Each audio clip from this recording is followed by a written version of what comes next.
स्थिति में देखकर विवाह से डर सा लगने लग गया है कि जो भी विवाह करके आएगी वो कहीं मेरे भगवत मार्ग में बाधा ना बन जाए। है तो बहुत है भयावह कि आजकल जो है कि पत्नी का मतलब है जो साध्वी सुशील सज्जन अपने पति को भगवान मानने वाली।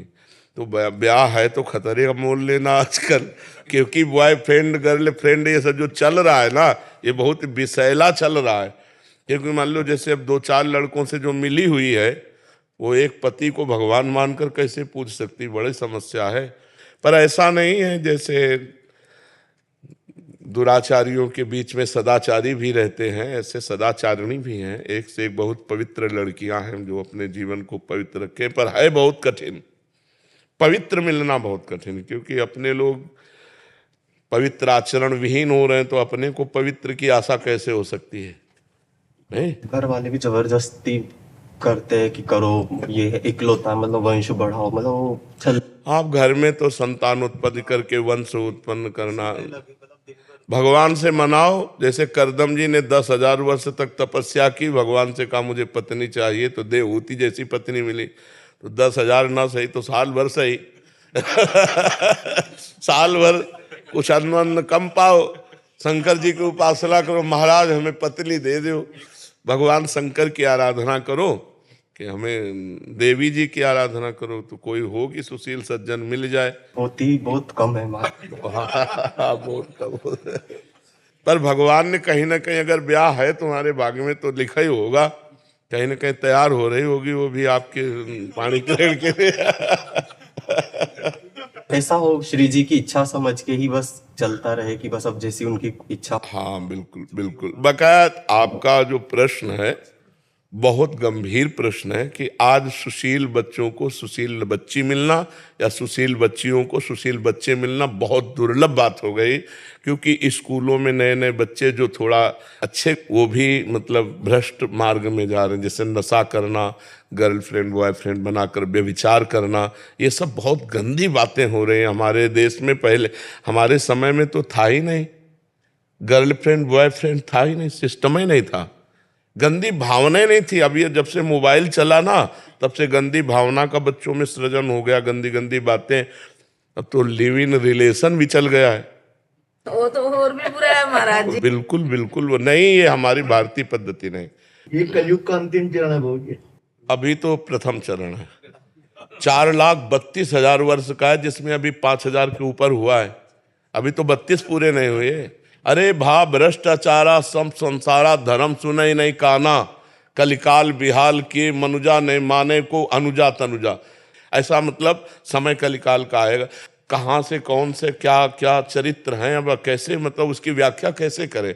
हमारे देश में तो इस बात का प्रमाण है कि एक बार जिससे हाथ मिला लिया, आजीवन उससे निर्वाह किया, कभी दूसरी की तरफ आंख उठा के नहीं देखा। ये भारत है, ये भारत है, ये विदेश नहीं है कि आज उसके साथ कल उसके साथ, ऐसा नहीं है। बहुत गंदी बातें विदेश से आई हैं। और देखो सुख भी इसी में है, अपनी पत्नी है, अपना पति है, और आजीवन एक के साथ, तो सुख भी। अब पति को विश्वास नहीं, पत्नी के ऊपर पत्नी को विश्वास नहीं, पति के ऊपर एक घर में रह रहे हैं, अविश्वास से कैसा जीवन।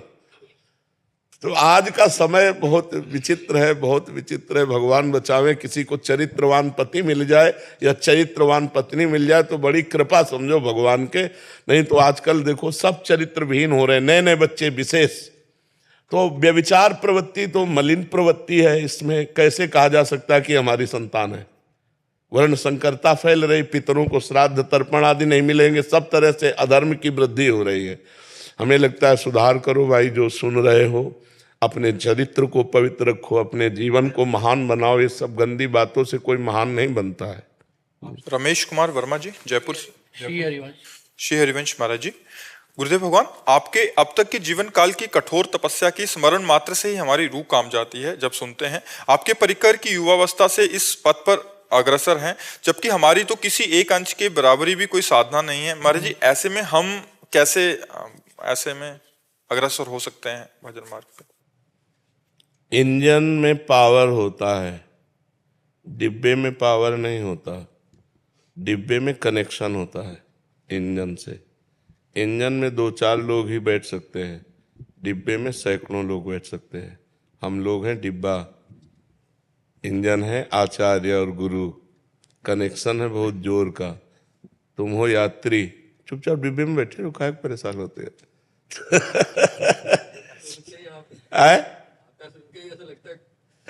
नहीं तो हम कह रहे हैं कि इंजन बनने की कोशिश क्यों करते हो?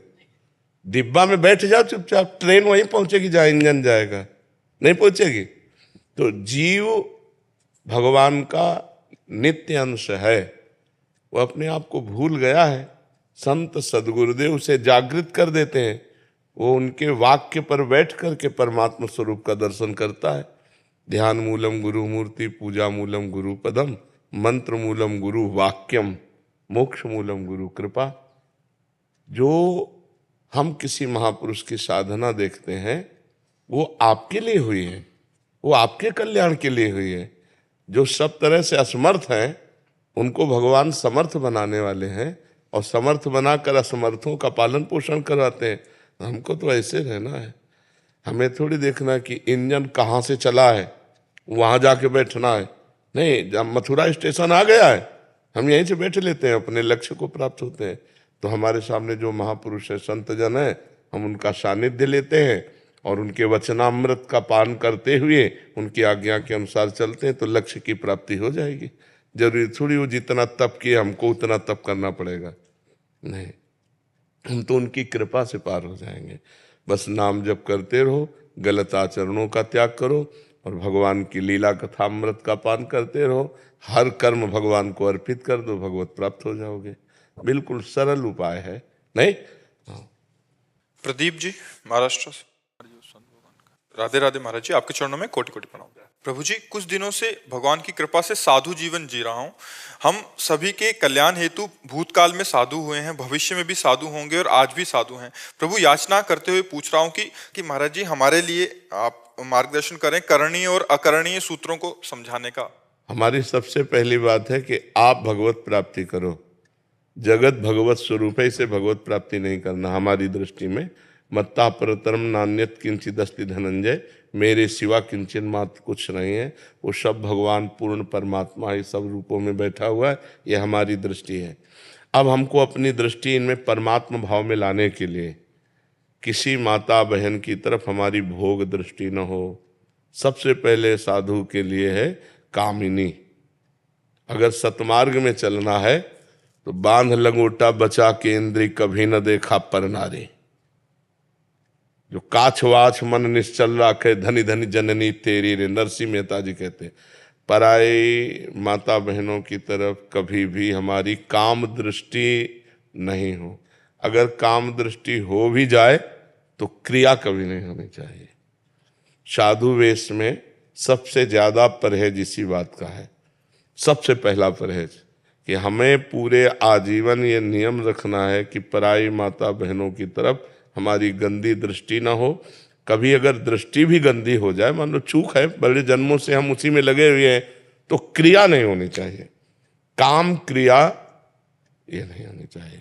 दूसरी बात, हमारी वाणी सत्य का ही प्रवचन करे, सत्य ही बोले। भगवान नाम सत्य है, भगवान की लीला चर्चा कथा सत्य है, इसके अलावा मौन रहे। तीसरी बात, हमारी श्रवणेंद्री भगवान की चर्चा ही सुने, विषय चर्चा नहीं। न विषय चर्चा करनी है, न विषय चर्चा सुननी है, और न विषय दृश्य देखने हैं। मोबाइल रखते हो आप? टच वाला रखते हैं? हाँ, बहुत सावधान रहने की जरूरत है, क्योंकि टच मोबाइल और हम एकांत में बैठे हैं, पढ़े हैं, अब मन भजन में नहीं लग रहा तो मन फिर देखने को कहेगा। तो आजकल क्या है कि सीरियल विषयी पुरुषों द्वारा बनाए गए हैं, जो घोर संसारी विषयी पुरुष हैं। अब वो तो मनो आकर्षक के लिए अपना अंग